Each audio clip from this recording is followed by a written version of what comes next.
सबसे पहले मैं आप लोगों से एक प्रश्न पूछना चाहती हूँ। आप लोगों में से ऐसे कितने लोग हैं जो यह कह सके कि आज तक हमने किसी भी प्रकार की मिस्टेक नहीं की, भूल नहीं की, गलती नहीं की? कितने लोग हैं? शायद बहुत कम लोग होंगे जो यह कह सके आज तक हमने एक भी गलती नहीं की। गलती करना कोई बड़ी बात नहीं है, लेकिन गलती करके संभल जाना वो बड़ी बात होती है। किसी गीत में बहुत सुंदर कहा है, पराया दर्द जो समझे उसे इंसान कहते है इंसान गलती का पुतला कि गलती हो ही जाती है, जो गलती करके पछताए उसे इंसान कहते हैं। इंसान उसी को कहा जाता है जो गलती करने के बाद वो संभल जाता है, पश्चाताप करता है। तो गलती करके कैसे हम अपने आप को बदले, लेकिन हम क्या करते हैं, कोई गलती हो जाती है, हम अपने पर नहीं लेते, हम अपनी गलती को सुधारना नहीं चाहते हैं, लेकिन अपनी गलती को हम दूसरे पर थोपना चाहते हैं। आज हम 13वें पाप की चर्चा करेंगे, जिसका नाम है अव्याख्यान पाप। अव्याख्यान क्या है? अव्याख्यान अर्थात दूसरों पर झूठा आरोप लगाना, बिना गलती, किसी की बिना गलती उस पर आरोप लगा देना। जिसने गलती की नहीं फिर भी कहे कि इसने गलती की है, ये क्या है? अव्याख्यान पाप है। तो अव्याख्यान पाप बहुत बड़ा पाप है। बिना गलती किसी पर गलती का आरोप लगाना बहुत बड़ा पाप है। तो महासती सीता जी, जो 16 सतियों में एक सीता है, एक सती है महासती, जिनका नाम है सीता जी। तो सीता जी को कलंकित क्यों होना पड़ा, क्या बता सकते हैं? उसके लिए हमें पूर्व जन्म को जानना होगा। तो पूर्व जन्म में व्यक्ति जैसा कर्म करता है उसी के अनुरूप उनको फल मिलता है। तो सीता जी पूर्व जन्म में एक सेठ की पुत्री थी, उनका नाम वेगवती था। एक बार वेगवती घूमने के लिए जा रही थी। रास्ते में उद्यान आता है। उद्यान में संत का प्रवचन चल रहा था। बहुत सारे लोग प्रवचन बैठे हुए थे। इतनी भीड़ देख करके उस वेगवती के मन में आता है, इस संतों के पास कितने लोग हैं, कितने लोग सेवा में हैं, कितने प्रवचन सुनने के लिए आते हैं। तो वो सहन नहीं हो पाता है। उस समय वो क्या करती है, लोगों को बुलाती है अपने पास और लोगों से कहती है, आप किसका प्रवचन सुनते हैं? कहाँ आ गए आप लोग भूल से? क्यों? ये संत है, आपको पता नहीं? इस संत को मैंने कल एक स्त्री के साथ देखा था। जैसे ही ये बात लोगों ने सुनी, छी छी करके आधी भीड़ चली जाती है। कितने लोग चले जाते हैं और लास्ट में लगभग सब लोग छी छी करते हुए संत को धिक्कारते हुए चले जाते हैं। इधर वेगवती जब घर पहुंचती है, देखती है अचानक ही उसका पूरा चेहरा काला हो जाता है, ब्लैक हो जाता है। तो पापा ने कहा, बेटी आज क्या हुआ?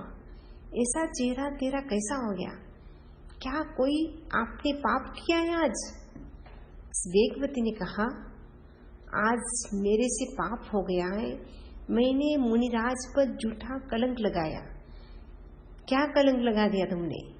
संतों के ऊपर कभी भी कलंक नहीं लगाना चाहिए। ऐसा तुमने क्या कलंक लगाया, बताओ बेटी। वेगवती ने कहा, पापा आज मैंने उन संतों को देख करके मेरे मन में ईर्ष्या आ गई और मैंने कहा इस संत को मैंने कल एक स्त्री के साथ देखा था। उसी समय वेगवती के पापा ने कहा, बेटा जाओ तुम क्षमा याचना करके आओ और अपनी मिस्टेक जो होगी उसको स्वीकार करके आओ, एक्सेप्ट कर लो। तो मैंने आप पर ऐसे ऐसे कहा, ऐसा झूठा आरोप लगाया था। लेकिन वेगवती इनकार कर देती है, मैं नहीं जा सकती हूँ, मैं अपनी गलती को कैसे स्वीकार करूँ, कैसे एक्सेप्ट करूँ, मुनिराज के सामने मैं कैसे बताऊँ मैंने ऐसे ऐसे किया है। अब अपनी गलती को सुधार नहीं करती है, एक्सेप्ट नहीं करती है। परिणाम स्वरूप क्या होता है, निकाचित कर्म का बंध हो जाता है। जो निकाचित कर्म का बंध होता है उसे निश्चित रूप से किसी न किसी जन्म में भुगतना ही होता है। इस कर्म का फल कब उदय में आया, जब महासती बन जाती है सीता। सीता महासती थी, महासती थी, फिर भी उस पर झूठा कलंक आया। तो कलंक आने का कारण क्या, पूर्व जन्म में सीता ने कहा संतों को, इस संत को मैंने स्त्री के साथ देखा है। तो सीता को भी इस कलंक का फल भुगतने के लिए कहाँ जाना पड़ा, रावण के घर। रावण के घर उसका फल, उस कलंक का फल उसको भुगतना पड़ा। तो कहने का तात्पर्य यह है कि जो व्यक्ति जिस पर झूठा कलंक लगाता है उस पर निश्चित रूप से वह कलंक भी आता है। तो झूठा आरोप हम क्यों लगाते हैं, इसके कई कारण हो सकते हैं। उनमें पहला कारण है ईर्ष्या। ईर्ष्या के कारण व्यक्ति कलंक लगाता है।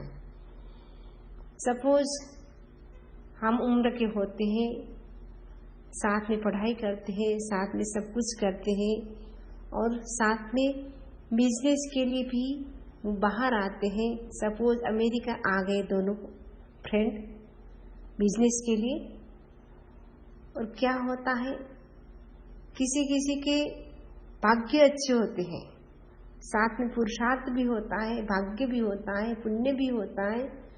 तो वो जिसमें भी हाथ डालता है उसको प्रॉफिट ही प्रॉफिट होता है।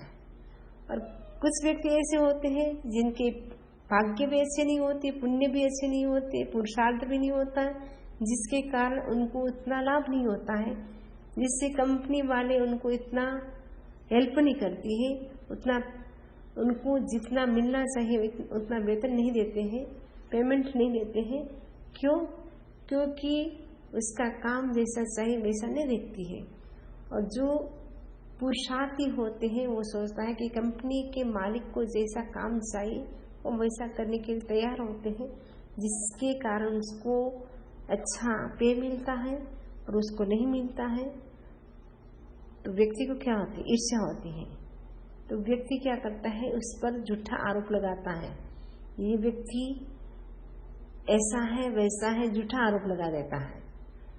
तो ईर्ष्या के कारण भी व्यक्ति क्या करता है, झूठा आरोप लगाता है। तो झूठा आरोप लगाने का दूसरा कारण है प्रतिष्ठा। किसी की प्रोग्रेस अधिक होती है तो वो प्रोग्रेस को व्यक्ति जब सहन नहीं कर पाता है तब भी व्यक्ति क्या करता है, उस पर झूठा आरोप लगाता है। झूठा आरोप लगाने का तीसरा कारण है द्वेष। जब व्यक्ति के भीतर द्वेष होता है, द्वेष के कारण व्यक्ति क्या करता है, झूठा आरोप लगाता है। वराहमिहिर और भद्रबाहु दोनों सगे भाई थे। भद्रबाहु स्वामी जिन्होंने उपसर्ग स्तोत्र की रचना की, वे भद्रबाहु स्वामी, उनके पास इतना ज्ञान था कि जो भी बात कहती है वो सही होती, और वराहमिहिर जो भी बात कहते उनकी गलत होती। तो वराहमिहिर को क्या होता है, ईर्ष्या हो जाती है, अपने सगे भाई से ईर्ष्या हो जाती है। ईर्ष्या के कारण वो क्या करते हैं, अपने भाई पर भी वो झूठा आरोप लगा देते हैं। द्वेष के कारण भी व्यक्ति क्या करता है, झूठा आरोप लगा देता है। ईर्ष्या के कारण तो लगाता ही है और द्वेष के कारण भी व्यक्ति झूठा आरोप लगाता है। जब व्यक्ति गुस्सा में होता है, गुस्सा में व्यक्ति को कुछ पता नहीं चलता है, गुस्सा के कारण भी व्यक्ति क्या करता है, दूसरों पर झूठा आरोप लगा सकता है। और एक कारण है झूठा आरोप लगाने का, बिना जानकारी। जानकारी कुछ नहीं है, आगे पीछे बात का कोई पता नहीं कि क्या बात हुई, लेकिन एक व्यक्ति क्या करता है, हाँ में हाँ मिला देता है। हाँ, मैंने भी ऐसा देखा था, मैंने भी ऐसा सुना था, हाँ ये व्यक्ति ऐसा ही है। तो हम क्या करते हैं, कभी कभी हाँ में हाँ मिला देता है बिना जानकारी।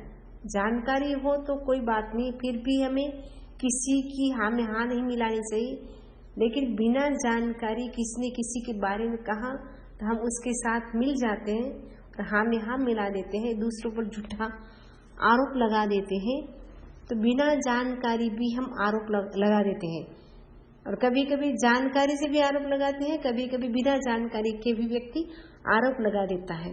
सपोज सास के दो बहुएं हैं, तो एक बहू को सास क्या करती है, अचानक किसी दिन वो डांट लगा देती है। तो उस दिन छोटी बहू क्या सोचती है कि जरूर जेठानी ने सास के कान भरे होंगे, इसलिए आज सास ने मुझे डांटा है, जबकि जेठानी को कोई पता ही नहीं है।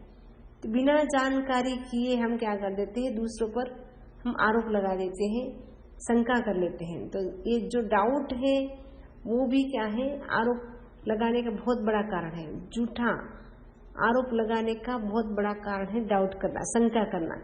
शंका के कारण भी व्यक्ति लगा देता है, बिना जानकारी के भी व्यक्ति झूठा आरोप लगा देता है। तो झूठा आरोप लगाने के बहुत सारे कारण हो सकते हैं। अब हम जो अव्याख्यान पाप है उससे हम कैसे बचे, उसके लिए हम क्या करें, आत्मनिरीक्षण करें, हम चिंतन करें, गहराई से चिंतन करें, बारीकी से चिंतन करें कि हम कोई ऐसा पाप तो नहीं कर रहे हैं। अव्याख्यान पाप बहुत बड़ा पाप माना जाता है। कहा जाता है कि जो ये 18 पाप हैं उनमें सबसे बड़ा पाप अगर कहे, ऐसे बहुत सारे पाप है, लेकिन अव्याख्यान पाप एक ऐसा पाप है जिसका कोई प्रायश्चित नहीं है। बाकी पापों को तो हम प्रायश्चित से हम साफ कर सकते, धो सकते, लेकिन इस पाप को हमें भुगतना ही पड़ता है। एक भाई था, वो मुनिराज के पास आया और कहा, मुनिराज मुझे प्रायश्चित दो। मुनिराज ने कहा, किस चीज का प्रायश्चित?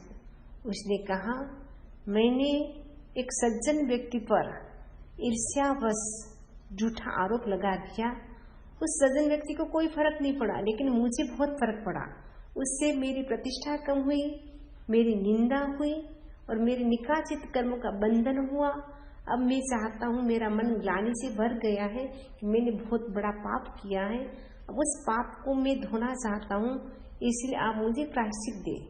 मुनिराज ने कहा, उससे पहले एक काम करो, प्रायश्चित बाद में मिलेगा, पहले एक काम करो, ऐसा करो, तुम ये जो आपके गांव में सबसे बड़ा टावर है, ऊंचा टावर, वहां पे जाओ, साथ में एक कागज का टुकड़ा लेके जाना, पेपर का टुकड़ा लेके जाना। उस पेपर का जो बहुत बड़ा जो पेपर है वो उसको लेके जाना, और पेपर को क्या करना, टावर पर पहुंच करके बारीक बारीक पीस करके चारों ओर बिखेर देना, नाक देना, नीचे गिरा देना। उसने कहा ठीक है। वो टावर पे चढ़ता है, पेपर का जो टुकड़ा था उसको एकदम बारीक बारीक करके चारों दिशाओं में फेंक देता है। मुनिराज से कहा, आपने जो कहा था वो मैंने काम कर लिया, अब मुझे आप प्रायश्चित दे, मुझे शुद्ध करें। मुनिराज ने कहा, वापस जहां तुम गए थे टावर पे, जो टुकड़े तुमने नीचे गिराए, उस एक एक टुकड़े को वापस इकट्ठा करके लेके आओ, और एक भी टुकड़ा नहीं छूटना चाहिए। उस युवक ने कहा, ये तो काम असंभव है, ये संभव नहीं है। तो मुनिराज ने कहा, जैसे यह काम असंभव है, वैसे ही जो अव्याख्यान नाम का जो पाप है, जो पाप हो गया है, उसका प्रायश्चित भी असंभव है, उसको भुगतना ही पड़ता है। जैसे सीता जी ने झूठा कलंक लगाया था, अभी पहले मैंने बताया था, उनको भी उस कलंक का फल भुगतना पड़ा। वैसे जो भी झूठा कलंक हम किसी जान अनजान जो भी लगा देते, उसका फल, उसका परिणाम हमें किसी न किसी जन्म में भुगतना पड़ता है। इसलिए हम क्या करें, किसी पर झूठा आरोप न लगाए, झूठा कलंक न लगाए। तो झूठा कलंक से बचने के लिए हम सबसे पहले आत्मनिरीक्षण करें, दिन भर का आत्मनिरीक्षण करें, फिर 15 दिन का आत्मनिरीक्षण करें, फिर 1 महीने का, 4 महीने का, संवत्सर के दिन पूरा आत्मनिरीक्षण करें। हम कोई ऐसा पाप तो नहीं कर रहे हैं। तो आत्मनिरीक्षण करते करते हम उस पाप से बच सकते हैं। तो यह जो अव्याख्यान नाम का जो पाप है उससे बचने के लिए आत्मनिरीक्षण करें, ईर्ष्या को कम करें। हम सोचे कि इसकी पुण्याई अच्छी है और ये अच्छा पुरुषार्थ करता है, इसलिए उसको सब चाहते हैं, उसकी प्रतिष्ठा हो रही है। किसी की प्रतिष्ठा देख करके, किसी का यश देख करके हम अपने भीतर ऐसा भाव न लाए कि इसको हम कैसे नीचे गिराए। हम किसी को नीचे गिराने की सोचते हैं, इसका मतलब है हम खुद ही नीचे गिरते हैं। दूसरे व्यक्ति का नुकसान हो या न हो, हमारा तो नुकसान हो ही जाता है। इसीलिए हम क्या करें, ये जो अव्याख्यान नाम का पाप है उसे हम सावधान रहे, बचने की कोशिश करें, जिससे हम कर्मों के बंधन से बच सकते हैं। इसी आशा के साथ ओम अरहम, ओम अरहम।